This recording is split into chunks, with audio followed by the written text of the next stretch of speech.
Un juez desechó la denuncia contra los abogados ligados a Julio Scherer, lo que representa una nueva derrota para el fiscal Alejandro Gertz Manero y ya amenaza con apelar. Hablaremos también de la cultura woke y también la cultura de cancelación en la sociedad actual, todo a la luz de las declaraciones de Elon Musk y otros que apelan a una mayor libertad de expresión. Es cuanto. Con Poncho Puntual y Juanpa de Leo. Un podcast de Político MX. La política explicada. Yo soy Alfonso Basilio Poncho Puntual, iniciando este podcast de viernes, que te quiero viernes. Y junto a mí está Juanpa de Leo. Juanpa, ¿cómo estás? ¿Cómo estás, Ponch? Muy bien. Muy buenos días, Buen tardes, día. noches, cuando nos estén escuchando. T-minus 24 hours Ah, sí. para el gran preestreno de Top Gun Maverick. Mañana a esta hora exactamente, a las 11 de la mañana con 8 minutos, Ajá. voy a estar con un icy de cereza grande, Ajá. con una coca normal con muchos hielos, Ajá. con unas palomitas de sal y otras palomitas de caramelo. ¿Nachos y hot dog no le entras? Sí, También. pero ya no quise excederme. O sea, ¿no las vas a pedir o sí las vas a No, pedir? la vez que sí, nachos sí voy a pedir.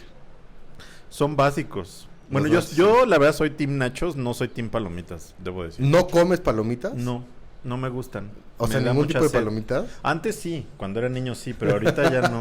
Me da mucha sed y entonces no. Prefiero los nachos. Y voy a estar frente a una pantalla IMAX. Porque la película se grabó en IMAX. Y está hecha para ser vista en IMAX. Ah, mira. Entonces, y luego la vas a volver a ir a ver.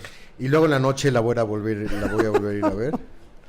Ya tengo mi playera ¿De Maverick? de Top Gun. Qué padre. La playera la tengo y pedí una gorra. Ajá. La playera la compré en Target Ah, mira. hace varios años. Ajá. Y sí me pedí una gorra. Entonces, ahora sí que hasta cosplayado vas a ir. Claro. Qué padre. Estuve tentado a comprarme la chamarra Maverick, pero... No, ya dije, no, ya es demasiado. ¿Ya es mucho? Me voy con mi playera. Pues qué alegría. Qué alegría que ya se va a estrenar y pues también que la gente nos diga qué opine de la película cuando... Ah, y con mi vapeador, porque yo fumo en el cine. Y en los aviones también. Ah, sí. Te va a venir a buscar Gatell y la Cofepris. Sí. Que ya los quieren prohibir. Bueno, ya los están queriendo prohibir hace tiempo. Pero ahora sí se pusieron bien intensos, ¿no? Ahora sí, porque Gatell está muy intenso. Ay, Porque sí. lo platicábamos ahorita fuera de micrófonos, pero Ajá. es la agenda de Michael Bloomberg. Y es un tema más de cabildeo y de la industria del tabaco que otra cosa. Porque, a ver, hay muchos productos nocivos que los humanos podemos consumir. Claro. Pero estamos en libertad de hacerlo, estamos en libertad de consumirlo. Ahora resulta que Gatell es el salvador. Y bueno, yo lo digo con el Vapeador en la mano. disclaimer de que yo vapeo muchísimo. Pero es un tema de elección y de libertad. O sea, si venden cigarros y la Cofepris no emite una alerta sanitaria por los cigarros, bueno, ya Gatell se metió con los refrescos y con la comida chatarra. La comida chatarra, que viene de la agenda de Michael Bloomberg. También. Pero ayer la Cofepris emitió una alerta sanitaria por los elementos cancerígenos que contienen los vapeadores. Y yo digo una cosa, a ver, como todo en esta vida, a los menores de 18 años hay que protegerlos con todo. Claro. O sea, tendríamos que prohibir la venta para menores de 18 años. Sí es un problema el tema de los vapeadores con los menores de edad. Pero así como en tu y mi generación, el problema en los cigarros. Y muchos de nosotros y nuestros amigos empezamos a fumar a los 15, 16, 17 años. Y nuestros papás también. Y era lo mismo. Prácticamente es un rito probar un cigarro cuando eres adolescente. A algunos les gustan, a algunos no les gustan. Y entonces ahí sí yo estoy completamente de acuerdo. Pero de ahí a que los prohíban o los eliminen. O sea, creo que todos los que fumamos vapeadores sabemos que no son sanos. O sea, no lo estamos haciendo porque nos van a hacer sanos. Pues si no es como hacer ejercicio. Pero está dentro de nuestras libertades el poder consumir cosas que a lo mejor no nos hacen bien. Cada quien sabe lo que mete a su cuerpo y a partir de ahí pues estamos en nuestro derecho. Si empieza a ser un problema de salud pública que para nuestros impuestos en el sistema de salud público sea un tema, entonces vamos a ver qué hacemos. Pero como decimos mucho en este espacio, prohibido prohibir. Pues sí. y lo que está haciendo Gatell y lo que quieren hacer los legisladores, para mí tiene que ver más con un tema de lana y de impuestos, porque claramente estas cosas no pagan impuestos. Uh-huh. Los cigarros sí pagan impuestos y por eso pues nadie se mete con los cigarros. Pero me parece un debate que hay que nivelarlo. Otra vez, lo digo como un consumidor del producto, pero está siendo un tema para... Bueno, el mismo presidente también ha dicho en varias ocasiones que odia a los vapeadores. Yo me quiero imaginar que tiene algún caso cercano que no le gusta. Ahí en Palacio. Seguramente. En la recámara de los niños. Ajá. Digo yo. O sea, no me consta, pues, pero es casi seguro por el tono. Claro. Pero bueno, sí, mira, o sea, digo, y no es exactamente el tema, pero a mí me ha tocado platicar con varios de los representantes de las industrias o de la industria de los vapeadores. Y básicamente lo que ellos dicen es muy cercano a lo que tú estás señalando como consumidor. Y de verdad que a mí no me paga nadie de esto, ¿no? Y yo no vapeo y ya no fumo.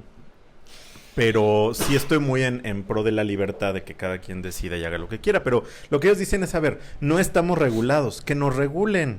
No pagamos impuestos, queremos pagar impuestos, ¿no? Pero no nos prohíban. Más bien, pónganos las reglas de hasta dónde podemos llegar o de cuáles son los criterios de salud que debemos cumplir y los vamos a cumplir, ¿no? Y ya, o sea, simplemente es porque esto ocurre así como, y de verdad no es exageración, como en la época de la prohibición en Estados Unidos. Pues no, nos ponemos de moralinos muy gatelinos, ¿no? Y blumberinos de, no, es que hace daño la chatarra y los vapeadores y hay que prohibirlos todos, sí, ajá.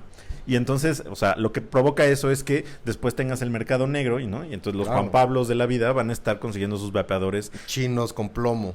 Pues te va a dar igual, ¿no? Porque no te vas a poner a analizar si tienen chinos, si son chinos, si tienen plomo, pero los vas a conseguir, porque eso es lo que pasa, ¿no?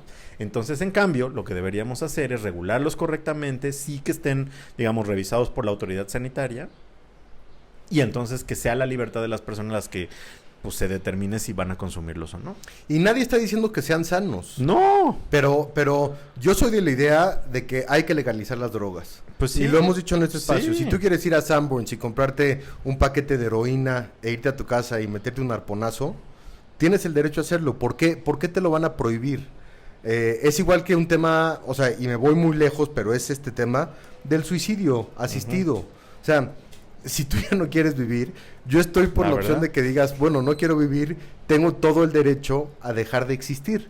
Y el gobierno no tiene por qué mandar sobre tu cuerpo. Y es parte de este eterno debate de la justicia y lo que implica la justicia y las leyes sobre el individuo y sobre el colectivo. Y yo soy de la idea en que todas las libertades para todas las personas, incluso hasta la libertad de dejar de existir. Y dentro de esas libertades, si te vas para abajo, pues está la libertad de o drogarte, o tomar alcohol, o comer azúcar, o comer sal, o comer grasa, o comer calorías.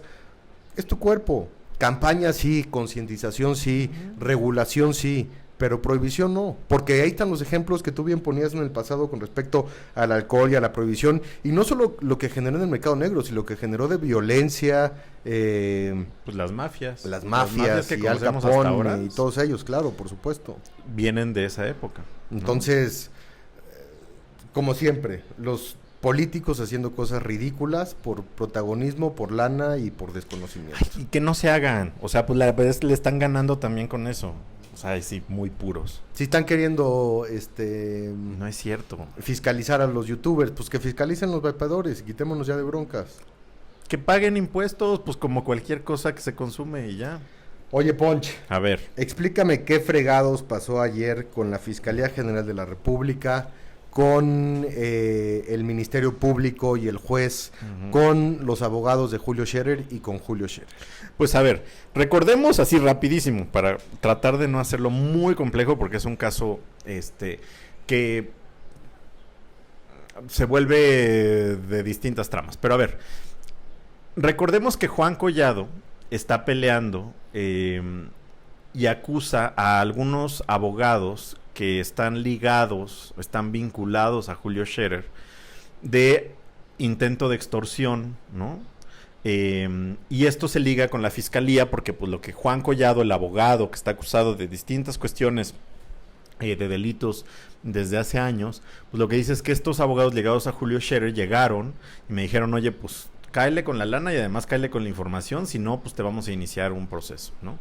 Y la fiscalía tomó el caso. Esto a la luz, recordemos todos, porque esto es lo importante, que la fiscalía y el fiscal específicamente Alejandro Gertz Manero tiene una pelea personalísima con Julio Scherer. Entonces el fiscal agarra el caso, la queja de Collado, y entonces imputa a estos abogados ligados a Scherer.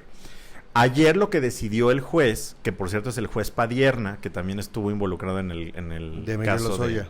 de Rosario Robles, perdón. De Rosario Robles, exactamente, es pues que no, que la fiscalía inventó los delitos, que no está justificado, que no hay un caso bien armado en esto que se presentó y desechó por completo la denuncia. Es fuerte porque la verdad es que el juez en la sentencia lo que señala es que pues la fiscalía inventó el delito, inventó las acusaciones. De verdad no es menor lo que se está diciendo aquí, que la Fiscalía General de la República haya inventado delitos a consideración de un juez, es muy grave, ¿no? Y bueno, pues obviamente es una victoria para Scherer. También había sido implicado en el caso, pero digamos, algunos medios lo mencionan como los abogados de Scherer. No. O sea, están ligados de alguna manera a Julio Scherer, pero pues no hay como una cuestión de que formen parte de su despacho o algo parecido, no. Y acto seguido, pasaron un par de horas de esta decisión del juez y la Fiscalía General de la República emitió un comunicado, híjole, a mí de las cosas que peor le he leído a la Fiscalía, hipervisceral, señalando que el juez pues no estaba actuando correctamente, que le iban a iniciar una carpeta de investigación. O sea, una cosa amenazante contra el juez Padierna, ¿no? Que pues cada uno de nosotros tendremos una opinión también del juez Padierna y de los jueces de México, pero la verdad es que el tono con el que viene el comunicado de la Fiscalía es casi como que Hertz dijo, a ver, ¿no? Te voy a dictar la respuesta. Y entonces, porque claramente él no le escribió, ¿no? Pero entonces empezó a dictar desde sus vísceras y su enojo, porque pues claramente es una derrota para él lo que fue señalado. Y así salió el comunicado. La verdad es que, de nuevo, esto es a la luz del enfrentamiento entre Scherer y Alejandro Gertz Manero, en donde pues el presidente nada más como que está viendo de lejitos cómo se están enfrentando y se siguen dando duros golpes, pero en este momento me parece que quien lleva las de perder una vez más es el fiscal general de la República. Sí, parte de la discusión en ese sentido. A ver, estamos viendo una lucha en la élite política mexicana. Y cuando hablo de la élite política me refiero al exconsejero jurídico de la presidencia y al fiscal general de la República, que no es común verlos en un agarrón mediático y público abierto, los dos, con lo escrito por parte de Julio Scherer en proceso y con lo dicho por el mismo fiscal general. Y hay que entenderlo como tal, ¿no? Como una lucha de poder en el más alto nivel de las esferas de poder en este país. Y a final de cuentas esto se resume a un movimiento para pedir la renuncia del fiscal Gertz Manero, porque la manera de hacer justicia en este país en estos momentos está muy ligado a lo que tú decías, a una visceralidad de un solo personaje, que en lugar de estar atendiendo los problemas verdaderamente importantes que hay en ese país, y vaya que hay temas importantes en un país con tanta impunidad, con tanta violencia, con tantos desaparecidos, está más ocupado y preocupado en resolver sus problemas personales. Ya perdió la batalla contra los hijos de Alejandra Cuevas. Ya perdió la batalla contra Julio Scherer. Ha perdido muchas batallas el fiscal general. En la corte también. En la corte también, exactamente, con estas resoluciones. Y lejos de ponerse a trabajar, se ha dedicado a cabildear sus temas personales y a desahogar su agenda vengativa, sí, ¿no? En muchos sentidos, y tienes toda la razón, contra periodistas, contra funcionarios, contra personajes públicos, contra servidores públicos, y no es para eso para lo que está ahí un fiscal. También estoy de acuerdo que hay un caso relevante con lo que ocurrió con Julio Scherer y con sus abogados y con un abuso de poder. Pero si a final de cuentas el día de ayer el juez deseche el caso porque considera que las pruebas no son suficientes y no son necesarias, pues nosotros tampoco entonces no somos nadie para decir, oye, es que Julio Scherer sí es culpable a pesar de que el juez dijo que no es culpable. Puede ser que la ley en este país sea una basura, pero pues es la ley que tenemos, ¿no? Y es la sentencia, es la decisión de un juez. Y como dice el presidente, pues ahora sí que la ley es la ley, aunque él diga que no le vean con esas cosas. Exacto.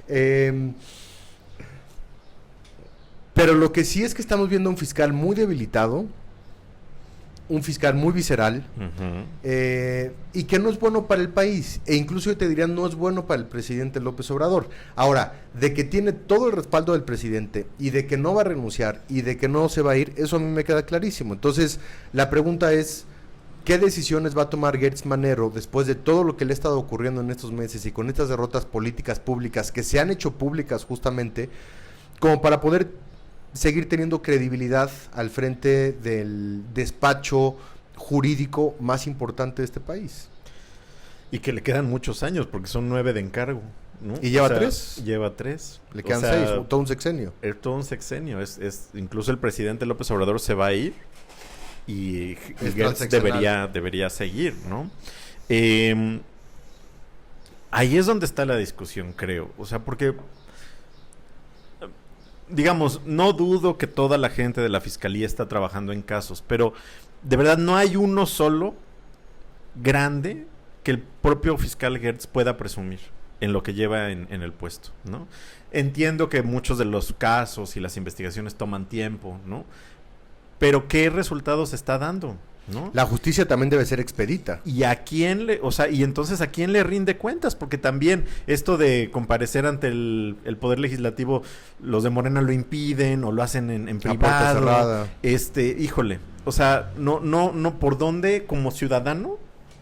Como periodista también, o sea, digo, bueno, ¿y entonces qué resultados está dando el fiscal, no?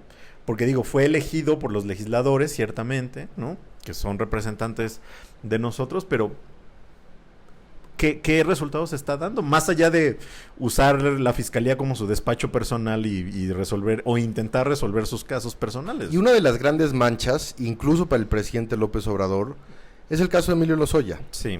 Porque fue el fiscal quien acordó los términos de entrega que negoció el papá de Emilio Lozoya, que no había pisado la cárcel hasta el video de Lourdes Mendoza cuando estaba comiendo un pato en el restaurante Hunan de Las Lomas. Pero el fiscal tenía mucha confianza en la información que Emilio Lozoya le iba a dar. Y la verdad es que nunca dio más información más allá de ese video, por el cual ya hay personas en la cárcel, que está el ex senador panista Lavalle Murray. ¿Murray? Pero pues el caso de Emilio Lozoya se le fue entre las manos, y era un caso emblemático para el presidente López Obrador, porque sabemos y entendemos que no va a perseguir a el gobierno del presidente Peña Nieto, ¿no? Ni a Osorio Chong, ni a Luis Videgaray, ni al mismo presidente Enrique Peña Nieto. Su única carta para tener accountability respecto a lo que ocurrió en el gobierno, o lo que se dice que ocurrió en el gobierno del presidente Peña Nieto, era Emilio Lozoya, y no hay caso. Y no hay pruebas, y no hay declaraciones, y no hay testigos, y no hay absolutamente nada más que la negociación que hizo, que le permitió a Emilio Lozoya llegar en un avión privado, estar en un hospital privado, irse a su casa sin un arresto domiciliario que según había, pero que claramente con la fotografía se demostró que nunca hubo.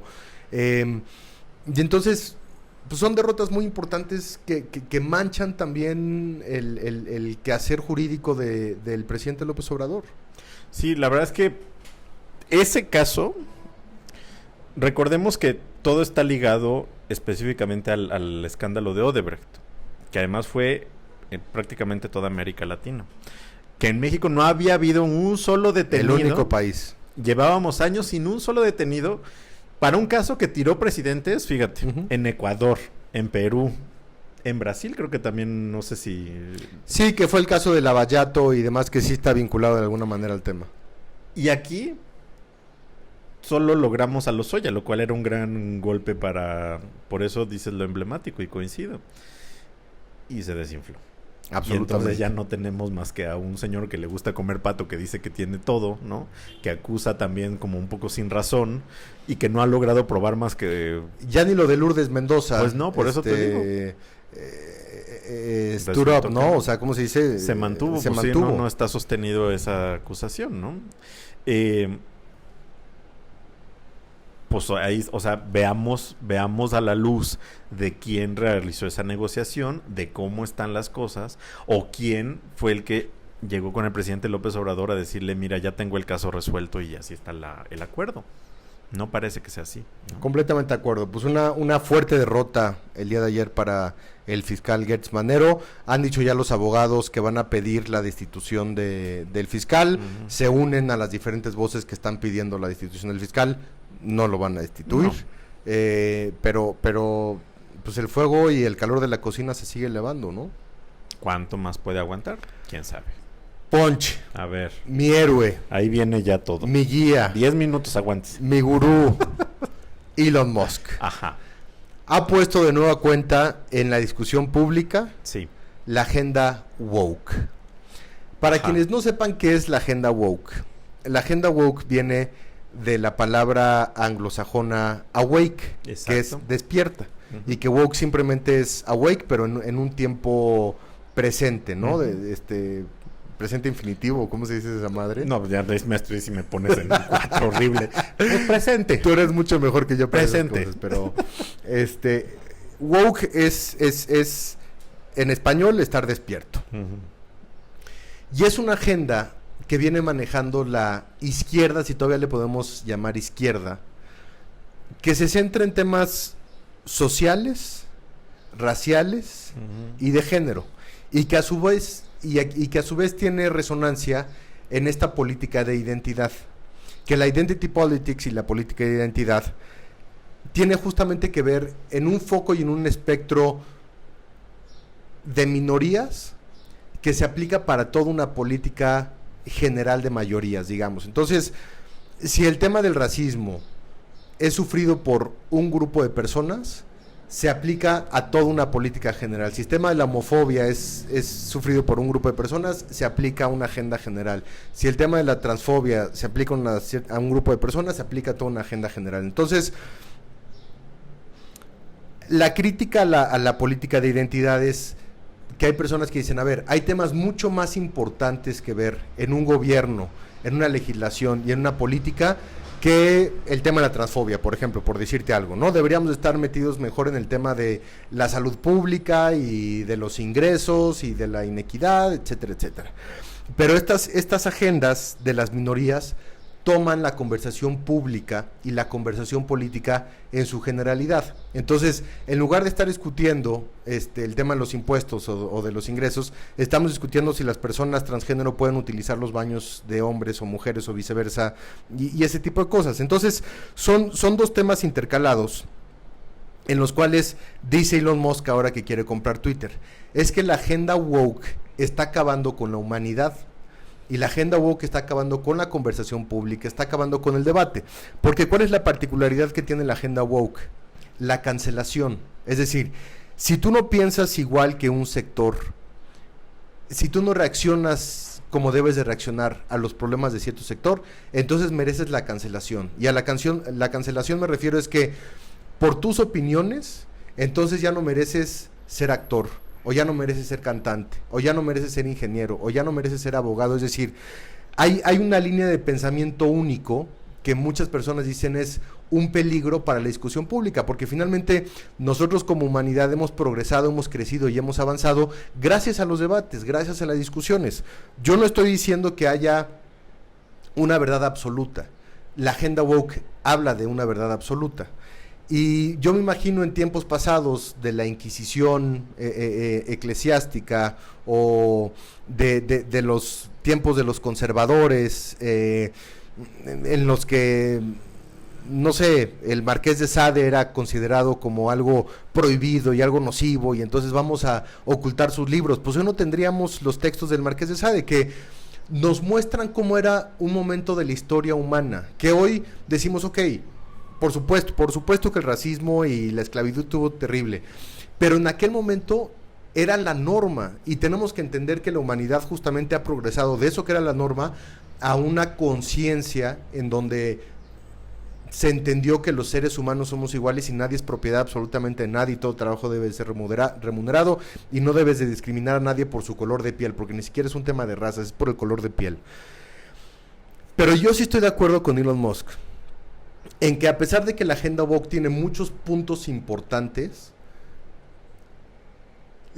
la discusión y el pensamiento diferente y el hecho de que incluso haya personas que están en desacuerdo con ciertas cosas que para nosotros podrían parecer normales, es lo que nos permite avanzar como sociedad, y no por cancelar esas voces significa que no estén ahí. Incluso el presidente Donald Trump tuvo tanto éxito discursivamente porque dijo muchas cosas que muchas personas pensaban y que no se podían decir, pero entonces al momento que alguien les da una voz a ese tipo de sentimientos, pues dices, güey, pues mira, es que sí existe y sí hay mucha gente que piensa así. Bueno, entonces vamos a ver cómo lo resolvemos o cómo lo movemos. Pero hay una gran discusión en estos momentos puesta por Elon Musk en la agenda respecto a lo que es la agenda woke y qué tanto le puede dañar o beneficiar a la sociedad. Pues sí, digo, yo estoy parcialmente de acuerdo, la verdad, porque yo no creo que la agenda woke crea en una sola verdad. Es más, yo te diría, yo creo que en general se ha abierto tanto lo de la cultura woke, ¿no? Que ya hay distintas interpretaciones, unas muy, muy extremas, que es donde tenemos creo que el mayor problema y donde ahí estaría de acuerdo con Elon Musk, y unas en donde creo que tiene una noción de por qué se requieren cambios tanto en la manera de nombrar como en la manera de actuar de ciertas cuestiones, justo porque si bien en este momento ya no tenemos esclavitud o tenemos discriminación, digamos, a minorías, en cierto sentido, todavía se viven resabios, y resabios estoy siendo súper amable con esa definición, pero se siguen viviendo resultados y acciones y nociones y percepciones de cuestiones que pasaron hace 2, 3 siglos, ¿no? Entonces, ahí es donde creo que está muy bien que tengamos una conciencia de, a ver, vamos a darle mayor oportunidad o vamos a darle un mayor espacio o vamos a darles un reconocimiento, digamos, para que tengan acción y demás.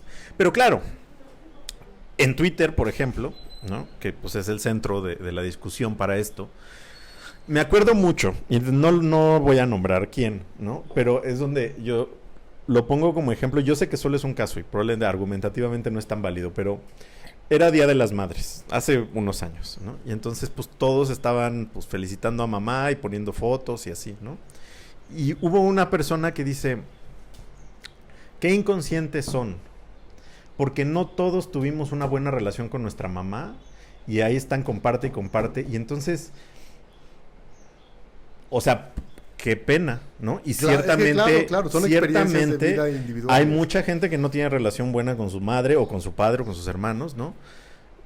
Pero como, ¿por qué debo considerarte a ti porque te ofende? Ese es un gran punto. Ese me parece un extraordinario punto. Pero ese es, a eso me refiero con los extremos, ¿no? Me parece un extraordinario punto. O sea, porque ahí es como de, bueno, o sea, pero pues yo amo a mi mamá y tengo todo el derecho, así como tú, de decir, güey, pues yo no quiero a mi mamá, ¿no? Y tu experiencia no es mi experiencia. Claro. Puedo ser empático, pero no es, mi experiencia no es tu experiencia. Pero ese es un extremo, ¿no? Pero hay otros en donde me parece que es como de, no, pues es que las mujeres no son iguales, o sea, o no sé, o sea, no pueden desempeñarse igual en un trabajo a los hombres porque, y que hay como ideas preconcebidas que no necesariamente... A ver, por ejemplo, te hago una pregunta. ¿Son biológicas? Quiero aclarar antes, yo estoy de acuerdo con los matrimonios homosexuales, completamente de acuerdo. Sí. ¿Tú crees que una persona que no esté de acuerdo tiene derecho a decirlo? Yo creo que no. Es que depende en qué contexto, ¿no? Que tú digas, oye, yo no estoy de acuerdo con que existan matrimonios homosexuales.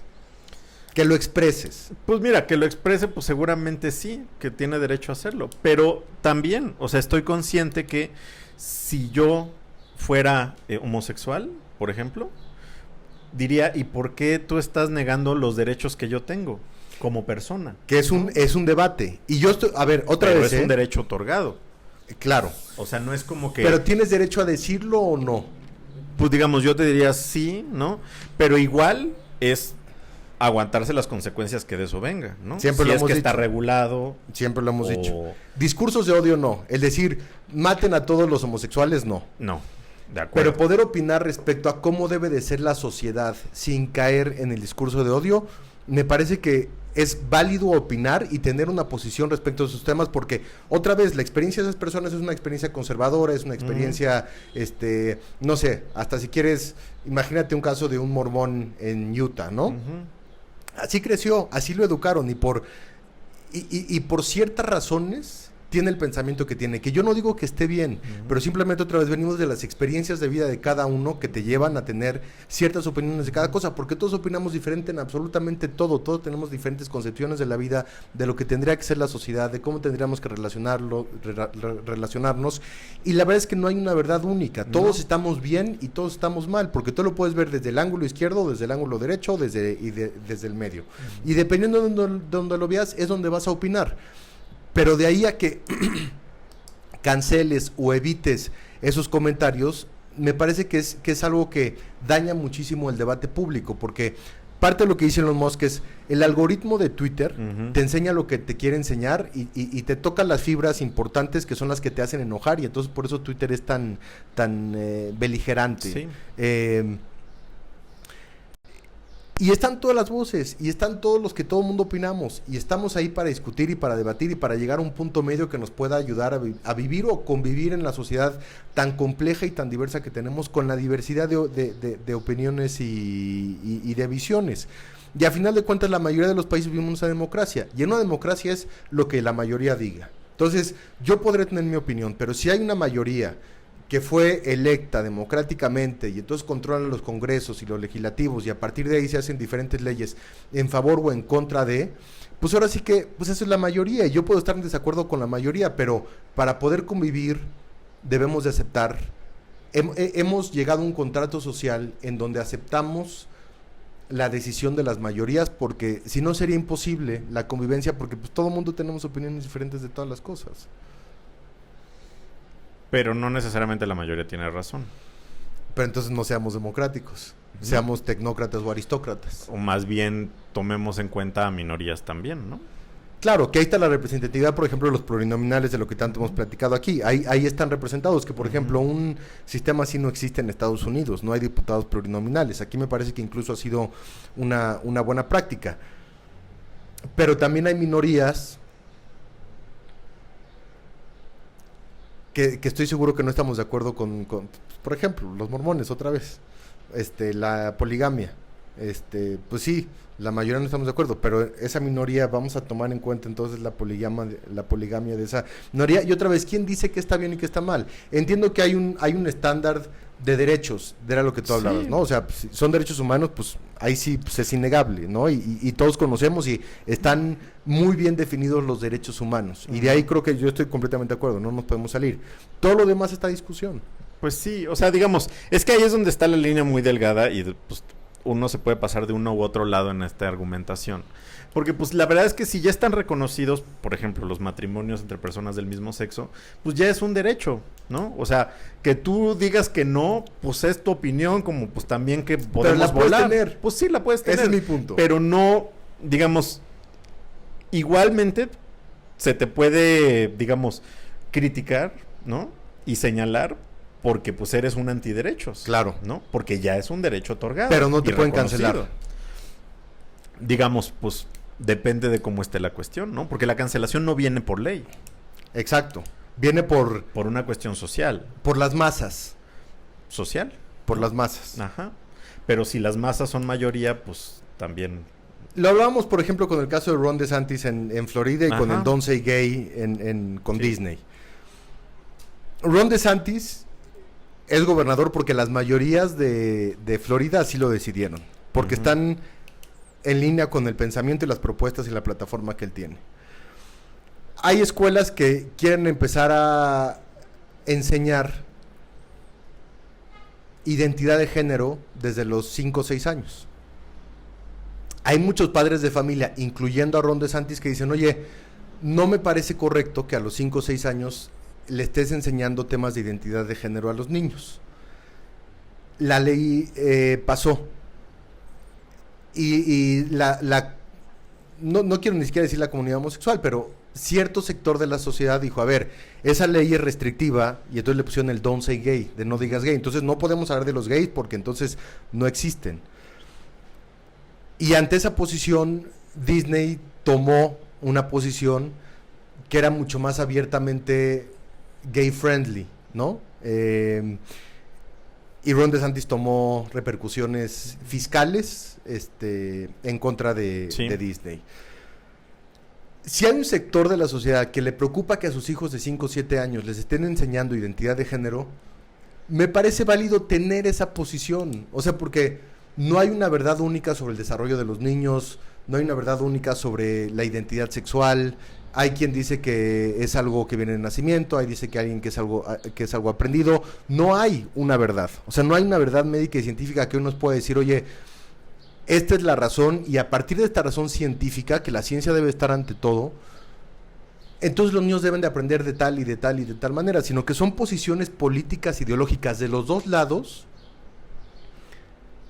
que crean un debate muy confuso.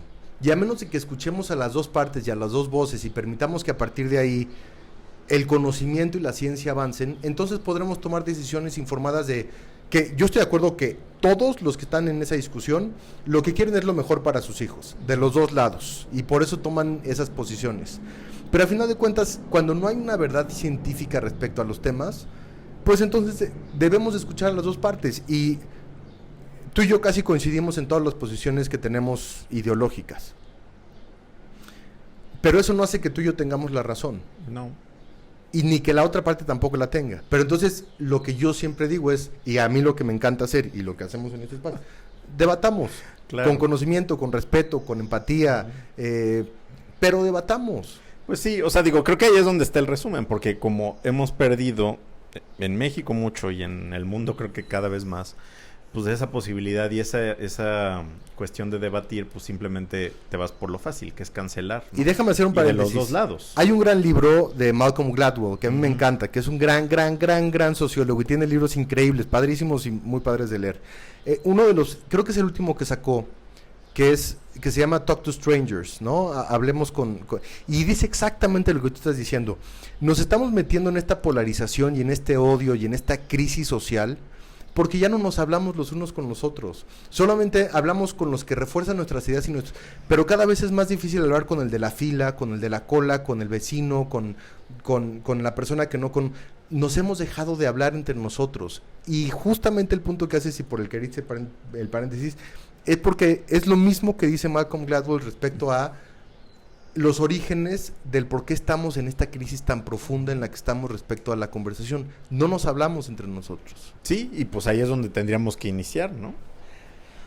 Pero yo creo que también, pues si hay políticas públicas que traten de generar como condiciones en donde pues unos no estén más rezagados, ¿no? Aunque yo entiendo que las desigualdades no se van a eliminar de un... Son entrópicas. Pero pues de todos modos hay cuestiones que sí tendrían que tener pues una ayuda, ¿no? Un respaldo, un reconocimiento. Y ahí es donde yo sí soy mucho más woke, ¿no? O sea, pero no en ese extremo de esos que no les gustan a Elon Musk, porque pues sí creo que a los que han sido ignorados o a las que han sido ignoradas históricamente hay que nombrarlas, hay que reconocerlas, hay que darles un espacio, y pues los derechos adquiridos pues no se juzgan tampoco. Ahora, ¿no? ¿qué pasa, pero, pues, ¿qué pasa con la conversación woke en muchos sentidos?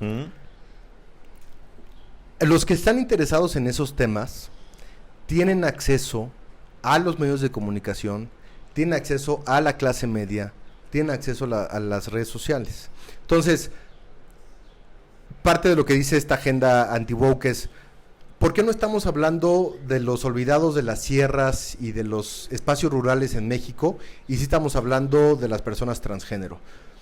Porque son agendas que se imponen también en los medios de comunicación, y eso es innegable, porque es parte otra vez de la fibra y del comportamiento y del acceso social que, conforme también ha venido creciendo la clase media, pues son los problemas más de la clase media los que se posicionan en las discusiones, y no las problemáticas de las clases bajas y de las clases que no tienen acceso justamente a ese tipo de espacios, ¿no? Porque pues, es muy difícil que las personas en pobreza extrema en los Estados Unidos o en México de pronto tengan, que fue lo que pasó con Trump y la sorpresa del triunfo, ¿no? De pronto los medios pues estaban con las élites intelectuales y en los problemas de Hillary Clinton y en los feminismos y tal, y pues no se dieron cuenta que los que no tienen voz y los que están ahí, los que también votan y los que tienen, pues su problema no es el feminismo, su problema es que no tienen qué comer y que no tienen cómo alimentar a sus hijos y que no tienen cómo vivir ni siquiera al día. Ya no hablo en México, en Estados Unidos, y por supuesto que eso pasa También en todas partes del mundo. Y es algo que la agenda anti-woke habla, de decir, a ver, enfoquémonos en donde verdaderamente están los problemas de las personas que no tienen acceso. Por eso los republicanos son tan temas económicos y tan temas de salarios y de impuestos y de detonar la economía. Y los demócratas están en más temas sociales de que, y otra vez, lo digo de los transgéneros, de trabajadores. No porque para mí sea un tema, sino porque es el ejemplo de la conversación pública que estoy poniendo. Y entonces la pregunta es, pues, ¿están en la agenda correcta? O no están escuchando más bien a esos sectores que no tienen acceso a esos espacios de discusión y de comunicación. O sea, es la discusión que hay. Sí, no sé, yo creo que ese argumento me parece que tiene jiribilla, porque pues, o sea, la clase política y el gobierno debe tener la capacidad para poner atención y los resolver medios todo. Y los medios, pues creo que también, pero tú y yo sabemos, pues los medios tienen intereses, los medios son empresas, los medios tienen, digamos...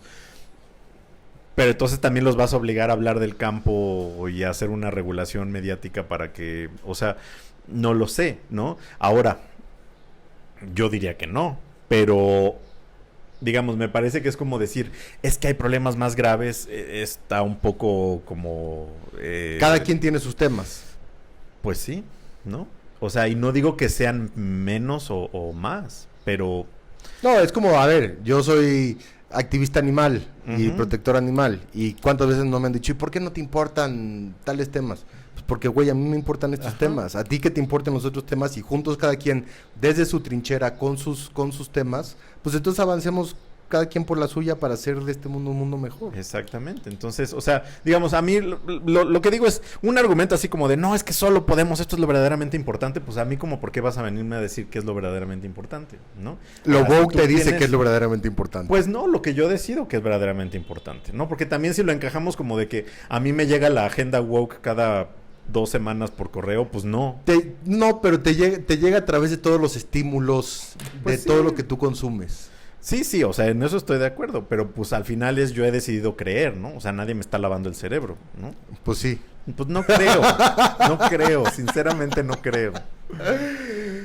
Dios bendiga a Elon Musk. Y los marcianos. Creo yo. Bueno. 42 minutos. Ya sé, ya sabía que este debate. Pero estuvo entretenido, ¿no? Sí, la verdad sí.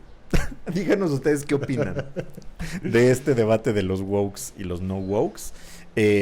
Agradecemos por supuesto a ustedes que nos escuchan, que nos recomiendan, que le dan clic. Agradecemos a todo el equipo de Político MX que lo está haciendo muy bien, a David Galicia, Iván Cerón, César García. Gracias, Juan Pablo de Leo, no woke. Gracias a ti, mi Punch. Yo soy Alfonso Basilio. ¿Es cuánto? Juan Pablo de Leo, gracias, es cuánto. Hasta luego. Es cuánto.